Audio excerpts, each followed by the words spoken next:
दोस्तों नमस्कार, मैं कमल कुमार न्यूज़ 7 इंडिया में आपका स्वागत है। ट्रंप ने ईरान और अफगानिस्तान समेत इन 12 देशों पर प्रतिबंध क्यों लगाए? अमेरिका के राष्ट्रपति डोनाल्ड ट्रंप ने अफ्रीका और मध्य पूर्व के कुछ देशों में अमेरिका आने वाले लोगों पर प्रतिबंध लगाया है। 12 देशों के यात्रियों पर महत्वपूर्ण प्रतिबंध लगाया गया है, जो अगले हफ्ते से सोमवार से लागू होगा। वहीं 7 अन्य देश के लोगों को आंशिक प्रतिबंधों का सामना करना पड़ रहा है। राष्ट्रपति ट्रंप ने इसे राष्ट्रीय सुरक्षा का मामला बताया है। उन्होंने हाल ही में कोलोराडो में यहूदी समुदाय के सदस्यों पर हुए हमले का हवाला दिया है, जिसे कथित तौर पर मिस्र के एक नागरिक ने अंजाम दिया था। हालांकि प्रतिबंधित मुल्कों की सूची में मिस्र नहीं है। प्रतिबंध लगाने के जो अन्य कारण बताए गए हैं, उनमें से इन देशों के लोगों का कथित तौर पर अमेरिकी वीज़ा नियमों का उल्लंघन करना शामिल है। ट्रंप ने अफगानिस्तान के खिलाफ कई आरोप लगाए हैं। व्हाइट हाउस द्वारा जारी किए गए बयान में बताया गया है कि अफगानिस्तान को नियंत्रित करने वाला तालिबान एक वैश्विक आतंकवादी संगठन है। यह कदम ट्रंप प्रशासन की ओर से अमेरिका में रहने वाले अफगान नागरिकों के लिए अस्थायी संरक्षित स्थिति (TPS) को खत्म करने की घोषणा के कुछ ही सप्ताह बाद उठाया गया है। उस वक्त ट्रंप प्रशासन की तरफ से यह संकेत दिया गया था कि अफगानिस्तान में स्थिति में सुधार हुआ है। ट्रंप ने अफगानिस्तान पर पासपोर्ट या नागरिकता संबंधी दस्तावेज जारी करने के लिए सक्षम या सहयोगी सेंट्रल अथॉरिटी की कमी का भी आरोप लगाया है। ट्रंप की सूची में शामिल अन्य देशों की तरह अफगान नागरिकों के वीज़ा के अवधि से ज़्यादा समय तक अमेरिका में रहने का मुद्दा भी उठाया गया है। ट्रंप की घोषणा में ईरान को आतंकवाद को बढ़ावा देने वाला देश बताया गया है। इससे पहले भी ट्रंप ईरान पर इस तरह का आरोप लगा चुके हैं, जिसे ईरान ने खारिज किया है। अमेरिका ने पहले भी मध्य पूर्व के क्षेत्र में सक्रिय हमास और हिजबुल्लाह जैसे प्रवासी समूहों को कथित रूप से बढ़ावा का आरोप ईरान पर लगाया है। इसके लिए उनकी निंदा की है। ट्रंप की नई घोषणा में कहा गया है कि यह देश के विश्व भर में आतंकवाद का प्रमुख स्रोत है और सुरक्षा जोखिमों के मुद्दों पर अमेरिका के साथ सहयोग नहीं करता। साथ ही ट्रंप ने ईरान पर अमेरिका से निकाले गए अपने नागरिकों को स्वीकार न करने का आरोप भी लगाया। ट्रंप का ताज़ा कदम ईरान की परमाणु हथियार निर्माण क्षमताओं पर एक नए समझौते को लेकर दोनों पक्षों के बीच चल रहे कूटनीतिक विवाद के बीच उठाया गया है।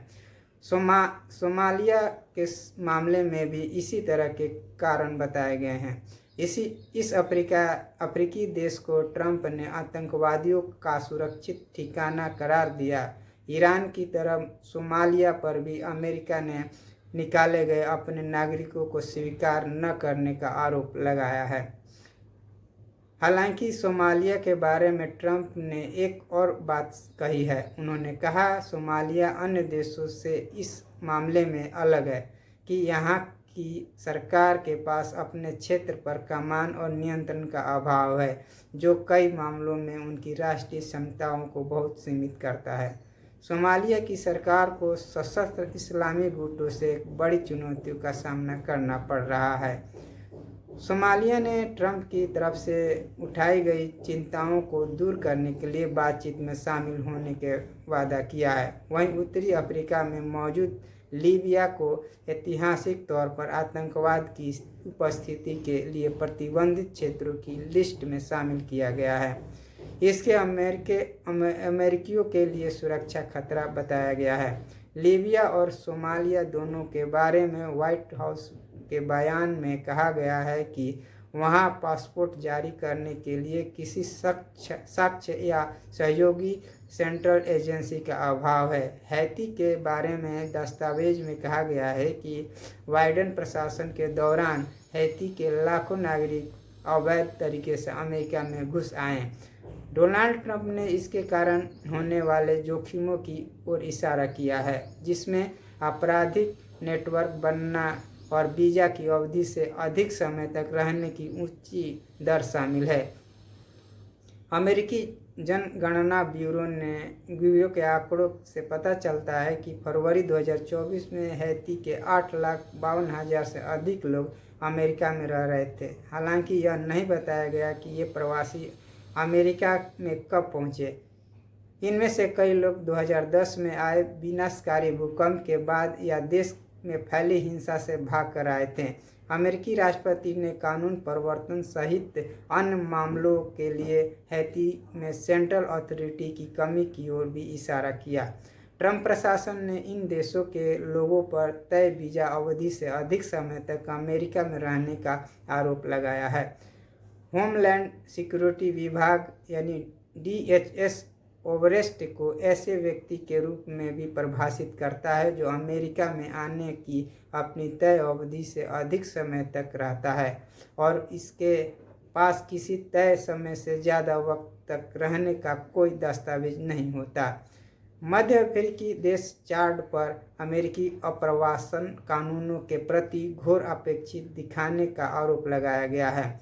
व्हाइट हाउस की तरफ से जारी घोषणा में DHS रिपोर्ट का हवाला देते हुए बताया गया कि 2023 में व्यापार या पर्यटन वीज़ा पर चार्ट के नागरिकों की ओवर अरेस्ट दर 49.54% है। वहीं कांगो रिपब्लिक और इक्वाटोरियल गिनी में आने वाले लोगों के मामले में लगभग 29.63% और 21.98% है, लेकिन ये दरें लाओस से कम है जिस पर तुलनात्मक रूप से कम प्रतिबंध लगाए गए हैं।